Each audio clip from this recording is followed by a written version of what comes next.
Hey folks, I'm here today talking with my good friend and yogi, Mas Vidal. Mas is the owner of Dancing Shiva, which is a yoga, Ayurveda, and Vedic astrology, school that teaches people. And we're going to talk today about things we can do to be purified and cleansed as we're dealing with things like virus and while we're by ourselves, so we don't spin out on crazy thoughts and stuff like that. And we're going to talk about some strategies and methods.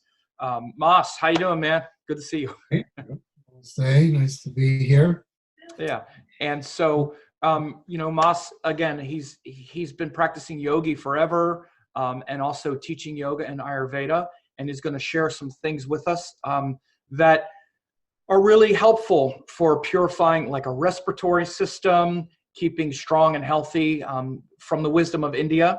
And I'm looking forward to hearing what he's got to say, and also some other cool stuff. Take it away.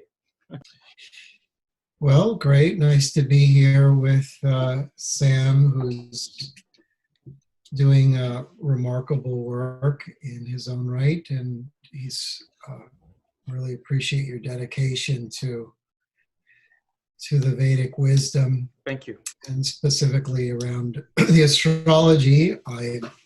You're very committed, and I appreciate that. And I tell people that is one of the very important qualities to have to be able to succeed in this work. It requires 100% of your attention and dedication because of a number of factors. Keep in mind, this is an ancient tradition, and it's part of an ancient culture that lives very differently than we do now. And much of that culture is still alive and thriving in India.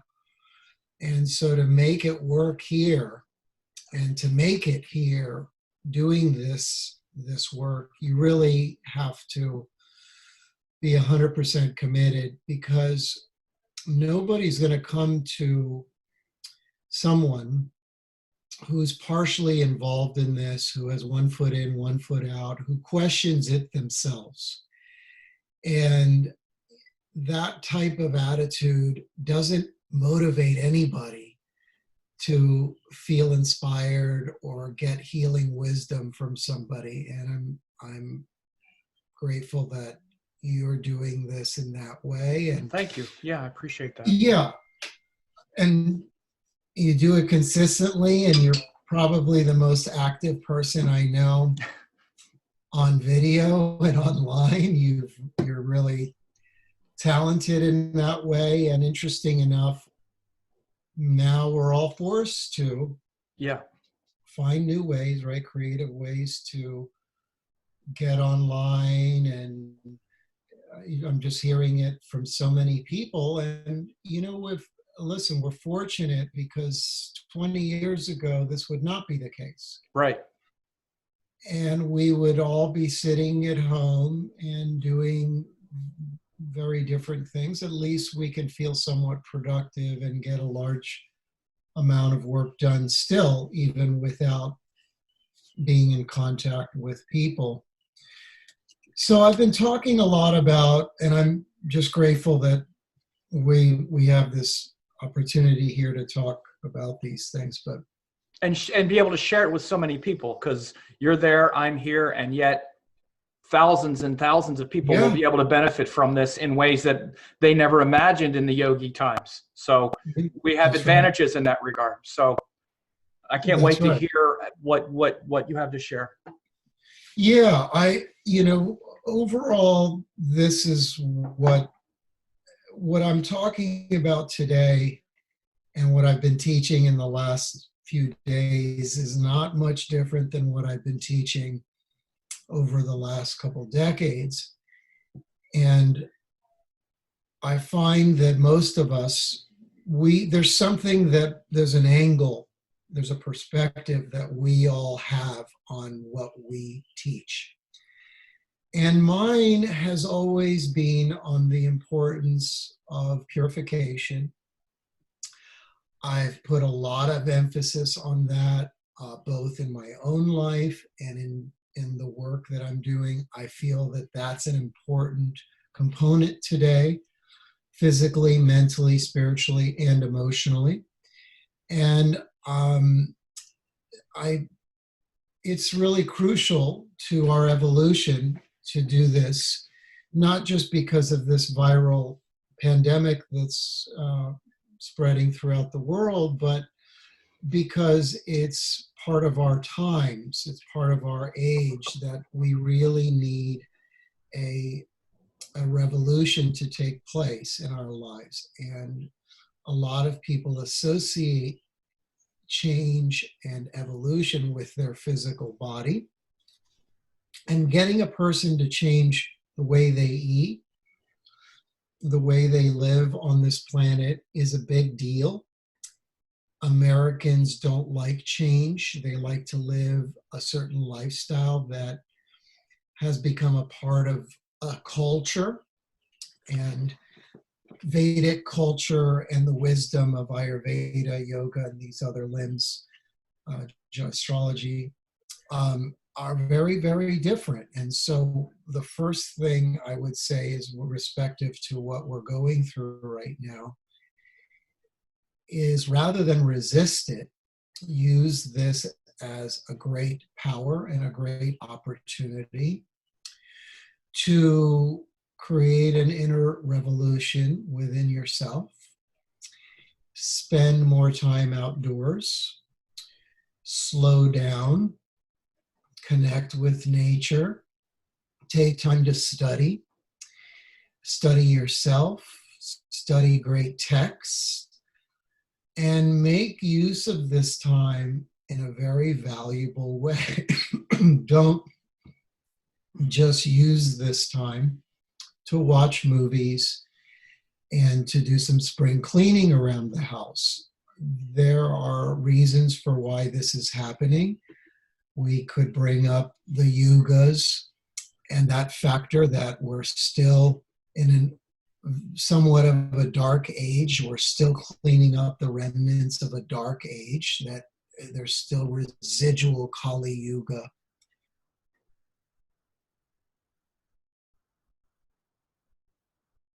300 years into a new age, it doesn't mean that things shift so easily. And we could say the same, right, as we know about signs in the chart. When you're close to, on the cusp of a sign, even though you're 1 degree, 2, or even 3 degrees in, these boxes aren't exact lines that we can say, okay, you're clearly this, you're only this, and we can't just make energy an absolute thing.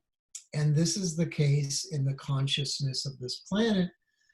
Even though things are good, we have access to all the media, yoga, and the wisdom of the Vedas is in great books.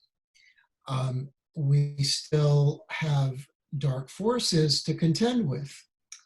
And these are around us on multiple levels. And they are within each and every one of us as an ego, as negativity. And as far as I'm concerned, anytime we speak negatively, propagate negative media, propaganda, criticize others, we're just falling into the same trap that Maya perpetuates and has such power over humanity. And so we have to look at detoxification and these times in our lives for full purification of the mind, the body, the soul, and the emotional level, and look at ourselves on a holistic level and realize again and again that, again, there is an illusion outside of us. Much of what we're dealing with is a projection of the collective consciousness that we're seeing in the world. And if you have a problem with what's going on in the world, then look at the mirror and deal with it within yourself, because that's what this teaching is trying to do, is to turn us in. And isn't it interesting that we've been told now to stay in? And so what does Vedanta say? What do these great teachings tell us? Is to look within and to heal within. Ayurveda teaches us that we have a pharmacy within us. We have great systemic and powerful functions that these elements rule in our body.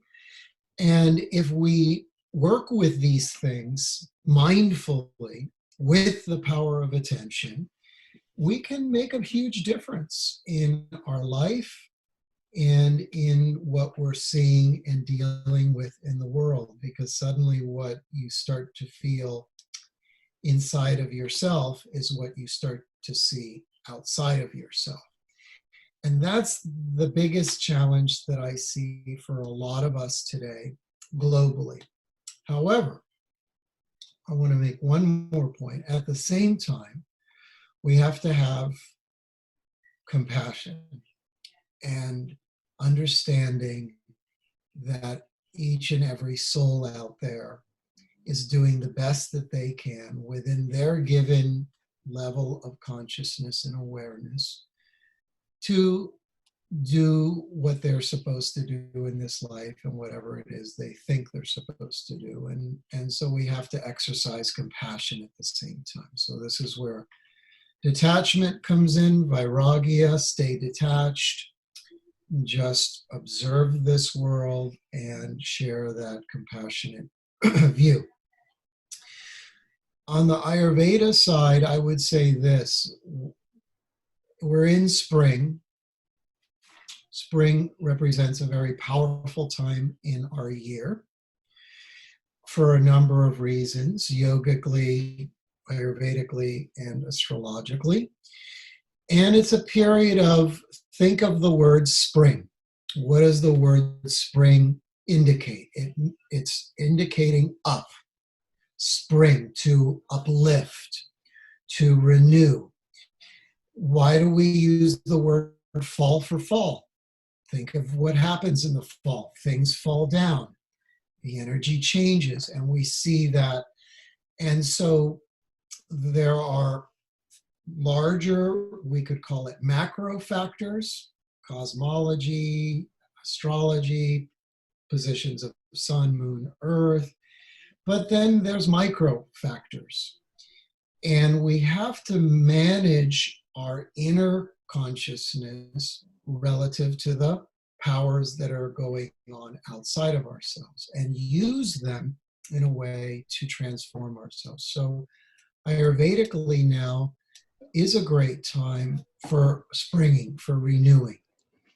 And some of the simple things I've been encouraging the students in our courses over the last few days is to fast a little bit, do some juicing, maybe go to one meal a day, maybe just skip a breakfast or do a one-day juice of fresh juices, vegetables, smoothies. Avoid things that are too cold. We don't want to do cold or ice smoothies. This contradicts natural law. But we want to do things that are fresh and have a warm quality to them. And what are those things? Well, those are foods that may have a little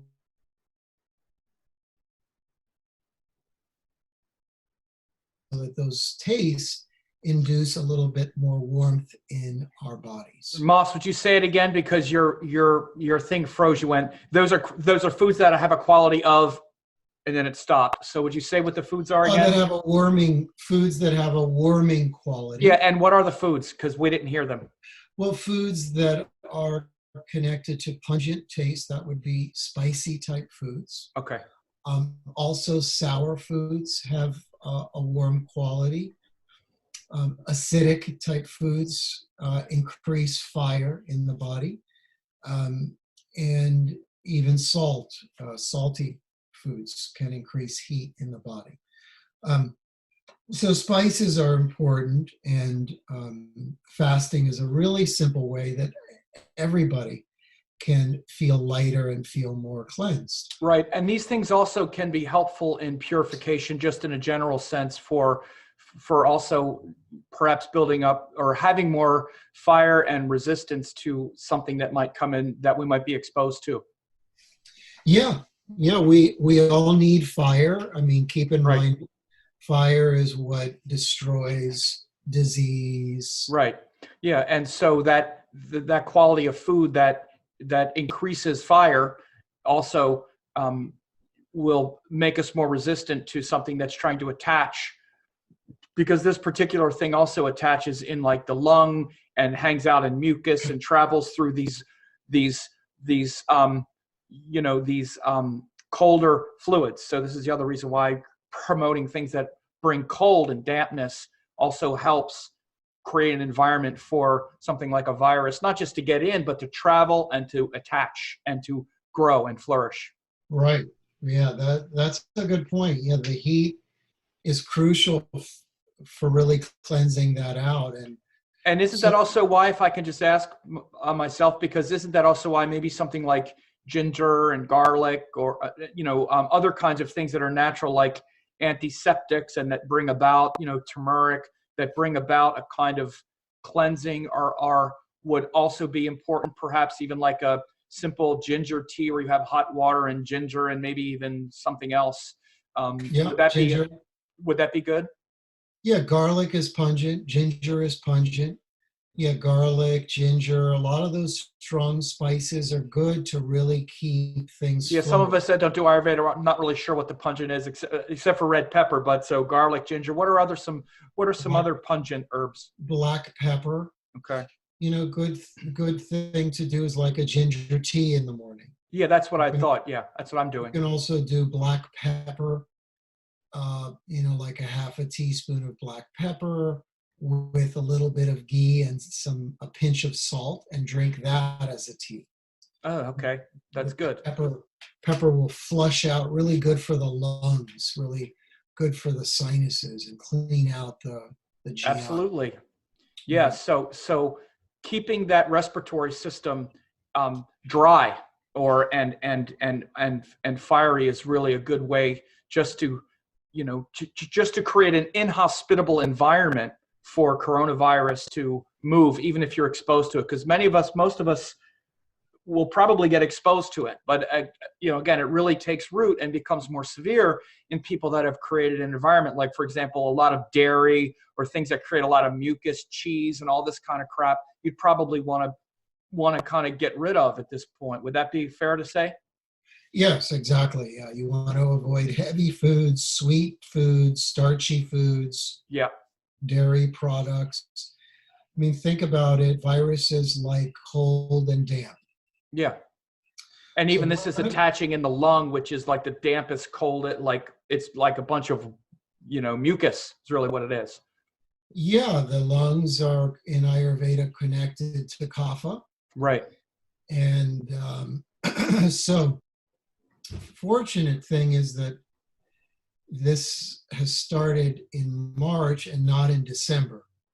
Yeah. Right. If the virus issue had launched itself in December, I think we would probably see double the issues that we would see now.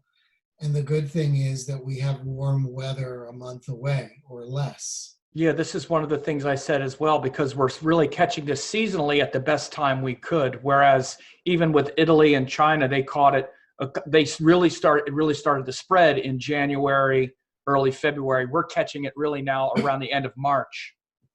Yeah. So the warmer the weather, hopefully we get in the U.S. and wherever you live, the better we're all off.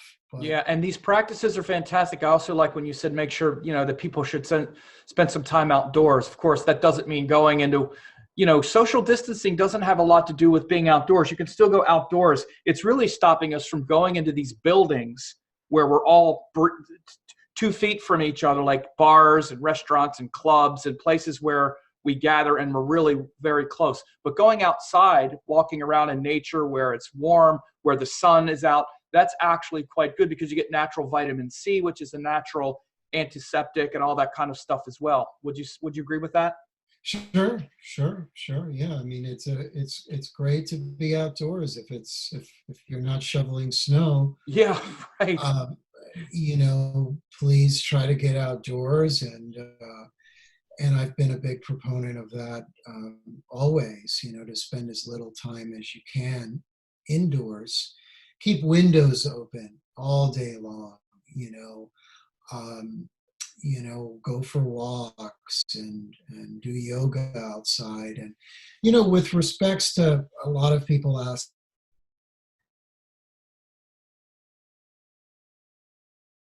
often say is this. Sorry, we lost you for a second there, Moss. It seems to happen. Yeah, I mean, you literally said a lot of people ask, and then it stopped, and we didn't hear what they asked. So let's hear it again. Yeah, a lot of people are asking about what to do in terms of yoga and exercise practices and things like that. And one of the things that I've been moving more towards over the last several years is not just to do these things in a fixed period of time, in the sense of, okay, this is my hour to work out, or this is my hour to do my yoga, breath work, and meditation. But to try and break up those practices throughout the day and do them multiple times throughout the day. You get more benefit on all levels if you do something more consistently than you do more intensely once and then forget about it for the next 12 hours and then come back to it. So you're better off, instead of doing something for an hour intensely, take that hour and break it up into, 3 20-minute sections or 3 15-minute sections. Now do 15, 15, 15, 15, and in different parts of the day, it's going to create more balance and harmony. Wow, that's great advice. I've never heard that before. That's great. Yeah, and the same with exercise. Instead of going to the gym or going to do whatever it is you do, instead of doing that for an hour, go do 15 minutes, come back inside, go back to what you're doing, do another 15 minutes, maybe an hour or two later, and that tones the body in a different way. It reduces the risk of losing your energy and preserving your, what we call the ojas, the prime sap of the body. Yeah. And this is a more effective way to preserve your energies, to do it in little bits. It also, and maybe it's the same with oja, what you said about the ojas, but it also doesn't bring on what you would say like muscle fatigue, because one of the things about this whole let's work out for an hour is again, and it's part of the, especially workout community, is, well, you got to tear it down to have it come back and all this, just this strain and stress on our muscular system that really, it's not meant to really do that. Right. It's actually meant, the body is meant to move consistently all the time.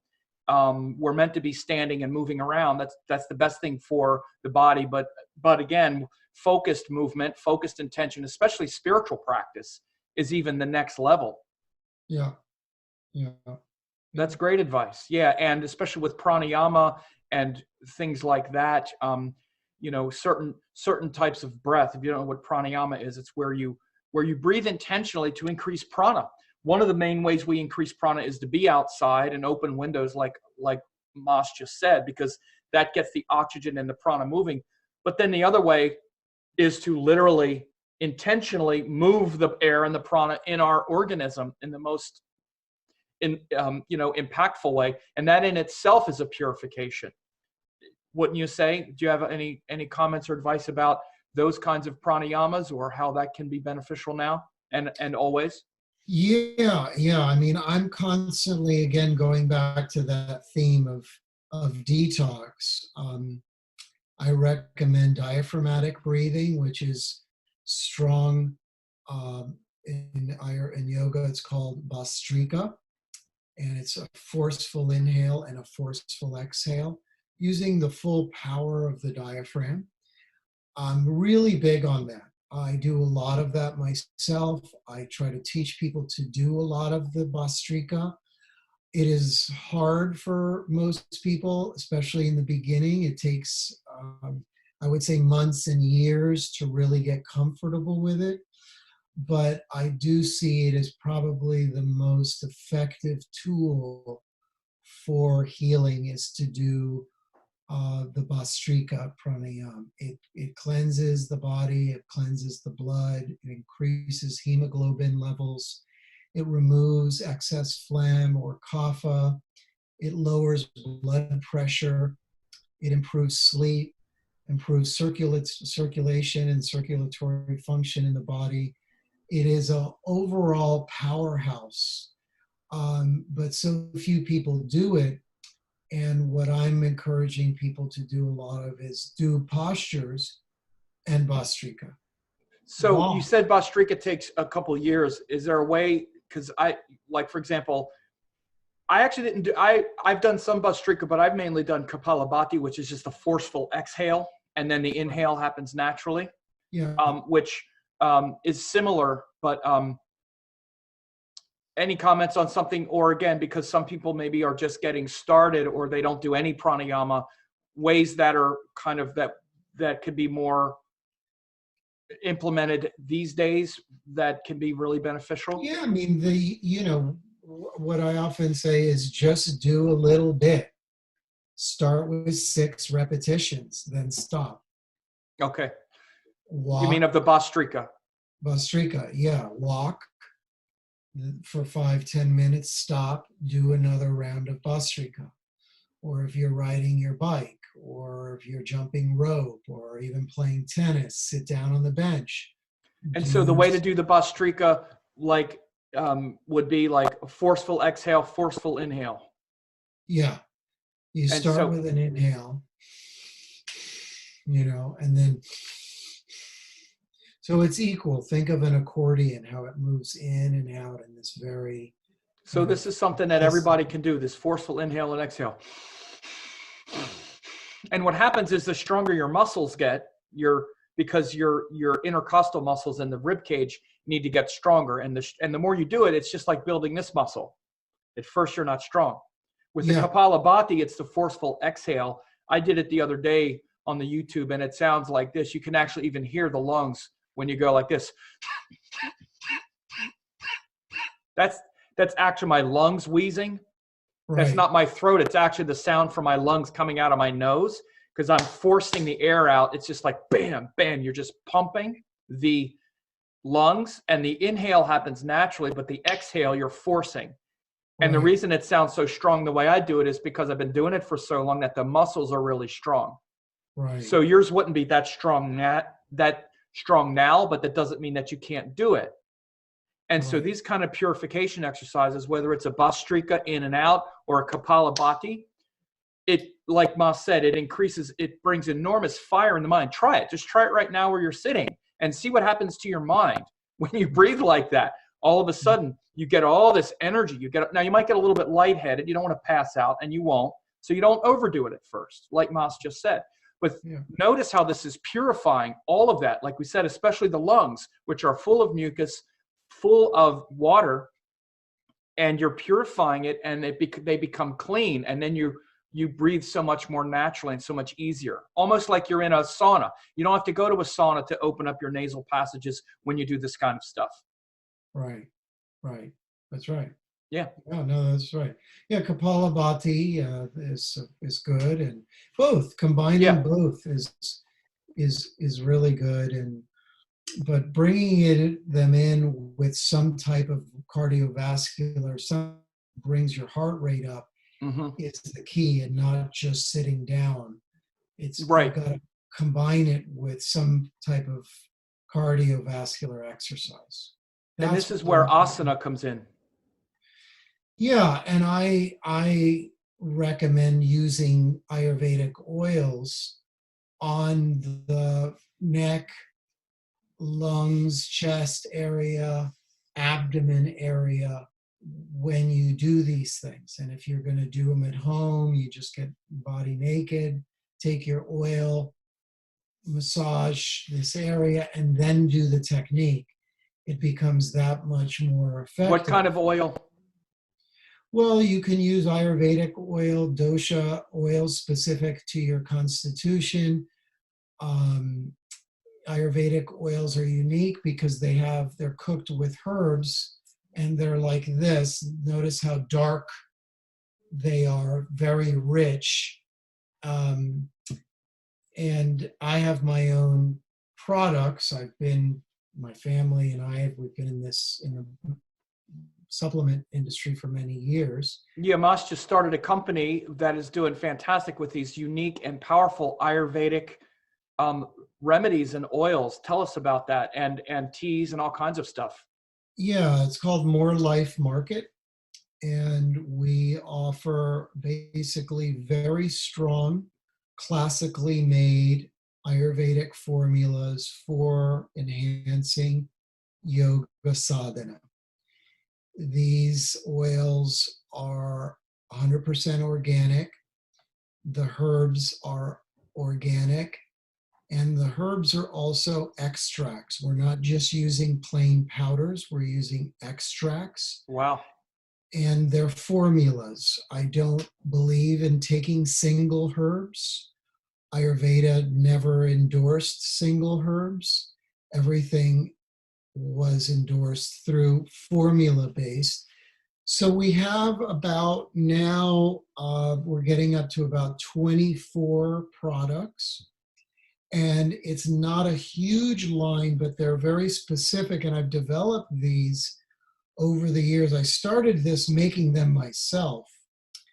And to do exactly this, to help people increase their potential through their yoga practice, enhance the yoga practice, and use them specifically for therapeutic purposes, like I was mentioning, applying oils to the chest before you do your yogic breath work.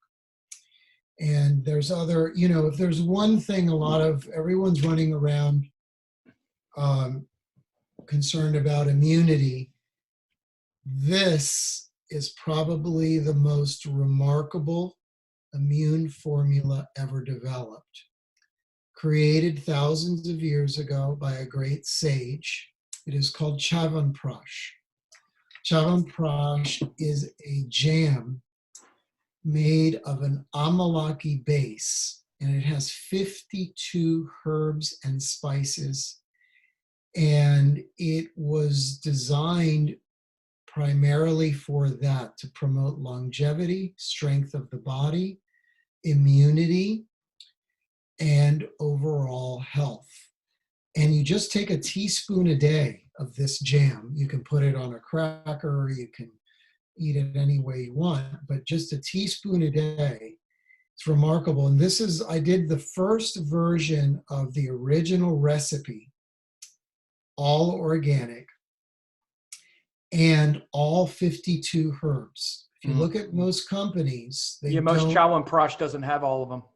They take 10, 20, they right. try but this is the formula, exact to a T, as was in the text. And so these are ways that through diet, through food, yogic practices, that you can really create a tremendous immune system. And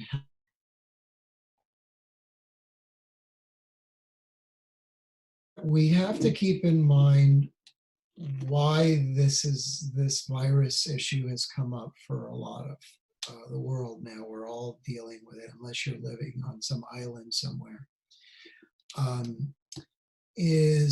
My view is that these diseases begin because of a number of factors. One being hygiene, two being the eating of animals and killing of animals. And we know that animals have higher toxin levels in their blood, in the meat. They have different bacterias in their bodies. They have different everything. Many things are very different, except that they also feel and have feeling for life and appreciation for They life. have a nervous system. They have a heart. They're actual beings. They're not just Yeah, machines at our yeah, disposal. People that watch my videos know I've been talking about this quite a bit. This is an area of convergence that Mas and I are greatly in alignment with. yeah. We need to, and I will say it as I often say until I'm blue in the face like Krishna, that we can't continue. And I hope that happens. Or Shiva. Or Shiva. Nilikanta. Nilikanta. Yeah. I don't mind being blue. Yeah. We really need to, this is a simple way that we can change the course of consciousness on this planet. Choose a plant-based diet today. Don't wait any longer. This will disempower huge corporations, animal industries that continue to damage the world on many levels by hurting animals, incarcerating them, and producing meat for people that are really living ignorant lives. And we've all done it. We were born in a culture that abuses it, but now it's our turn to give back and help encourage people to follow a different way. And if you really want to be spiritual and you want to go with the power of change, do that. You will feel remarkable on many, many levels. First on the physical level, for sure. Yeah. Because we eat this meat that's poison. It's not even good for us. We've been programmed, you know. That's right. And look at what people put on their hamburgers and stuff. You could barely even know it's meat underneath all that. Pickles and mustard and steak sauce. You know, you could put that same thing on a burger, a veggie burger that's made of a non-meat product. And I guarantee it doesn't taste that much different if it's a burger or this or that. And it's not pumped full of chemicals. It's not destroying the earth. It's not prone to unleashing viruses on the earth. Yeah. Yeah. And it's much healthier for you. Look, I mean, you can eat beans and rice and put a little bit of spices in it, and it's completely fulfilling. I mean, imagine taking beans and rice and having to put steak sauce and mustard and pickles. You would never do it because it tastes good in and of itself. Yeah. And the other thing that happens with this diet that we have of meat, cheese, and all these preservatives is our taste buds become so desensitized but it doesn't take long to get that out of your system. And then you actually really taste the way food tastes, and you're not just eating all these garnishes. Yes. Yes. Yeah, no, it's great. We're fortunate that it's easy. It's easy to make the change to a plant-based diet. And so. And the last thing to say even about that, just real quick, is also that it's not to mention even the ravaging effect on the environment that all this stuff has. Most people don't realize. We talk about carbon, emissions from cars and whatnot. The toxic effect of big agribusiness and clearing of rainforest in order to raise cattle and all of the effects on the environment of the animal industry is just as bad, if not worse, than the petrol industry on the environment. No, and it is. It's all about demand. It's not about supply. It's about demand. I said that we have to understand. Stop eating it, it goes away. Just like, look at the effect on the cigarette industry. People just smoke cigarettes like crazy. Don't smoke them hardly at all now. You hardly see anybody smoking because the demand went down. What are they going to do? Right. So it's totally in your hands, like Mas just said. We have the power to not eat it. Yeah. And this is why we now see all this move to things like veggie burgers and mock meats, because this is the future. It absolutely is the future. There is no going back. This is the future. It's just a matter of how long we get there, how long it takes, how much damage we're going to do to the world and each other. 50 years from now, maybe 20 years from now, we're going to look back at this era of the systematic torture and slaughter of animals and think, my God, what a bunch of barbarians our ancestors were. Yeah, that's right. That's right. We will. And that's what we do, right? With history, we look back shamefully. Right. Way that we lived on this planet. This will be the most shameful thing human beings have ever done. And there's nothing else even a close second. I've been saying it for decades. There's not even a close second. No. Well, slavery was pretty bad too. But let's be real. Slavery, the Holocaust, these things are horrible. And we do exactly the same thing to billions of animals every day with absolutely no conscience. It's perfectly fine. If you speak out against it, you're the weirdo. Yeah. Of course, everybody knows slavery and Holocausts were terrible things to do to human beings. Right. But we do them to animals all the time as if animals don't feel it either. Right. So again, that's why I say it has been done with total impunity and immunity. There's not a single person on TV talking about how any of this is related to the systematic torture and slaughter and consumption of animals. You hear all kinds of stuff on TV about why this happened. You don't hear that. Right. So that's the reason why it's so endemic and so, without a doubt, it's the worst thing human beings have done because we're almost everybody's complicit in it. Yeah.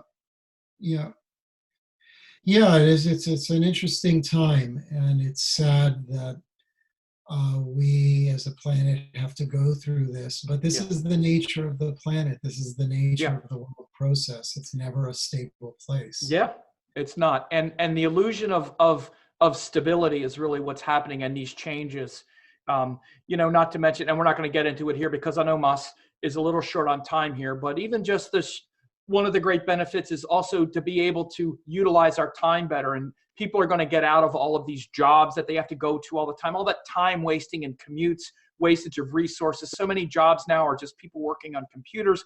We're going to shift society so that things like telecommuting and getting so much of our time back is going to be the future.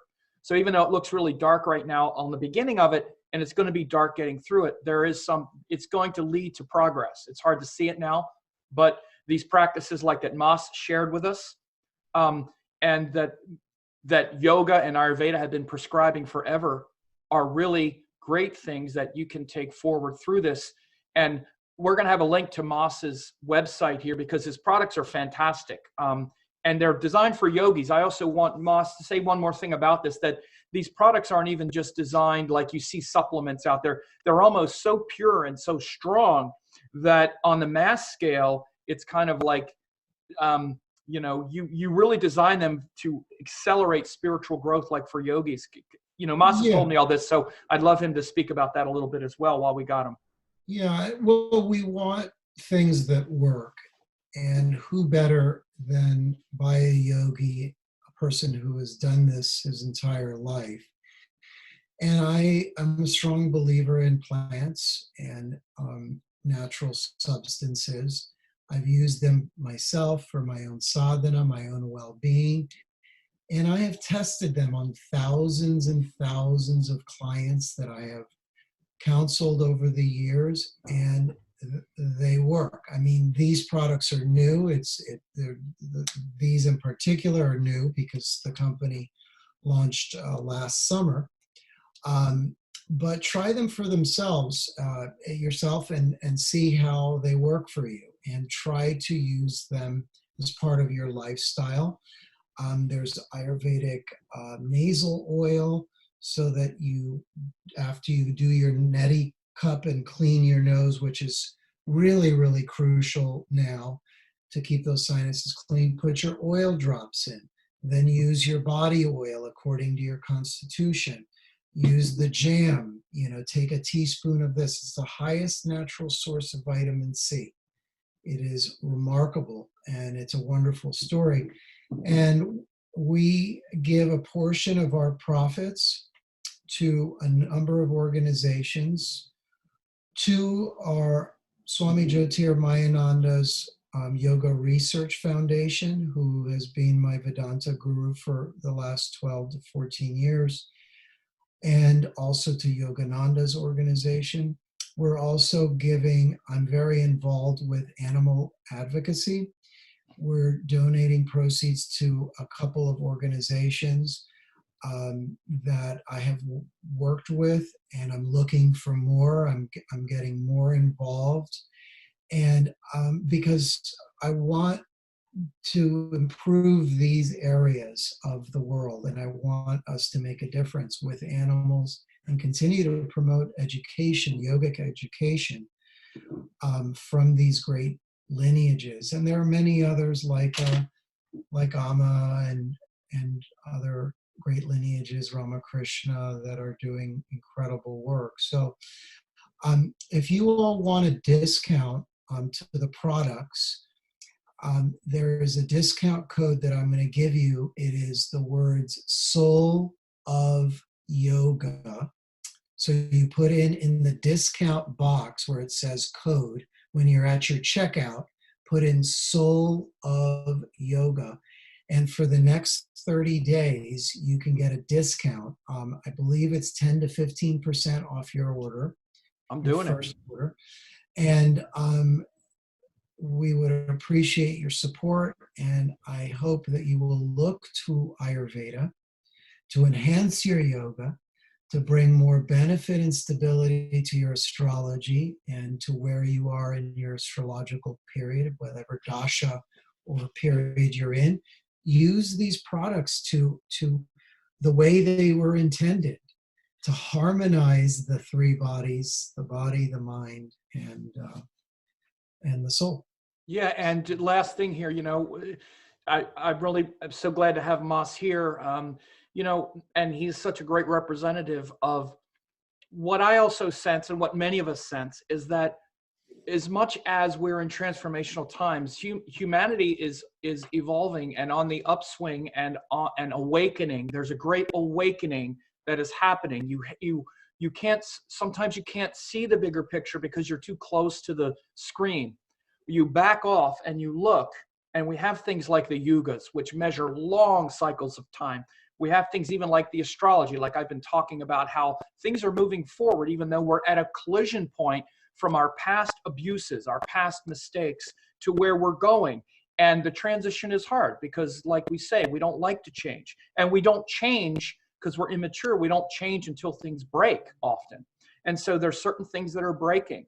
But on the other side of that, all of these techniques and methods are there to support us, not only support us so that we get through it, so we don't all die, no, so that we flourish. And when you're doing these practices, you get a perspective that you don't have when you don't do them. And you recognize the difference between your mind not on meditation and sadhana and your mind on it. Yeah. And so sometimes it's these severe times that awaken us. Yeah. And that's really where we're at right now. And so all of these practices, whether it's the breathing exercises, harmonizing with nature, with our doshas, with the things in our diet, with things like, rubbing the right oil based on our doshas, and also using things like the Chyawanprash and the other things, that are meant to harmonize our energy, is all to help us get through this now. Not just that, but to harmonize our bodies and our nature, like Mas just said, so that we're not just triggered and hypnotized and entranced by the external world of Maya. Because if it's not this, it's going to be something else. And this potential has always been there. It's showing up now collectively, but the fact that you've not been in control has been since the day you started to draw breath. You've just been under an illusion of control for a long time, and now it's getting shaken, not just individually, but collectively. So collectively, we need to change, and individually, we all need to evolve. Yeah, isn't it true? I mean, you just put it very succinctly, and I know you've been talking about the Saturn-Jupiter influences that are going on, and isn't it interesting? I mean, even though it is probably one of the most pivotal shifts that we've seen in decades, it's yet, for the good and for enhancement of spiritual consciousness, it's yet probably the most difficult. And they're synonymous. And what this is showing is that, honestly, I'm saying this, we're not going back to the way it was. We're going to see radical shifts in like workplace environment. All of these companies that now realize, oh, we could just have people work from home. Well, why wasn't that happening the whole time? And it's going to forever change things. It's more efficient. It's better for employees. Employers are going to start insisting on these kinds of things. So we're going to get more of our time back. We're going to start questioning things more and more. And your voice and my voice, they all matter in this shifting of how we're treating animals, not just because it's morally the right thing. It's not just the morally right thing. It's also health-wise. We see what happens. These viruses that live on in a bat that doesn't even affect the bat can kill us. And then they get spread all over the place because of how we travel and all of these types of habits that we need to change. We can't just keep destroying the earth, and global warming has an effect on this. We can't just keep doing this. It's unsustainable. So we're not going back. That doesn't mean we have to go down. It means we go up. We go forward beyond this. So also, last thing, because I know Mas has to go, we have to avoid this paranoia and this triggering from where we're at right now. You have to learn to be settled and grounded and meditate and really connect with the inner, not the outer, and don't lose your equilibrium because of fear and imagined, and all this imagined fear. That's right. Let's stay positive. Let's stay optimistic. Let's look at the good in all. Let's be strong. Let's help each other. That's going to be there because we're going to need each other. And people like you that have these tools are going to be the ones that help as well. I'm personally in my San Diego area looking for ways that I can volunteer, because I know they're going to need some volunteers. Yes. And I'm going to go out there with my armed immune system and again, positive thinking is one of the most important things that a yogi has. That's why Mas started talking about that first. First thing is that positive mind. You're paranoid and worried and triggered. You're creating illness that doesn't exist. So from there, I think we're going to be fine. And Mas, thank you so much for showing up here and sharing all this with everyone. It's been fantastic. And we'll have all of the links below. The discount code, the links to the website, and all that stuff. And you all stay in touch with Mas. He has a great school teaching yoga, Ayurveda, online programs and stuff. So thank you, Sam, and my humble pranams to everyone. And it was great to hopefully connect with you all and stay in touch. Let's keep moving upwards and onwards in the right direction. Absolutely. Namah Shivaya.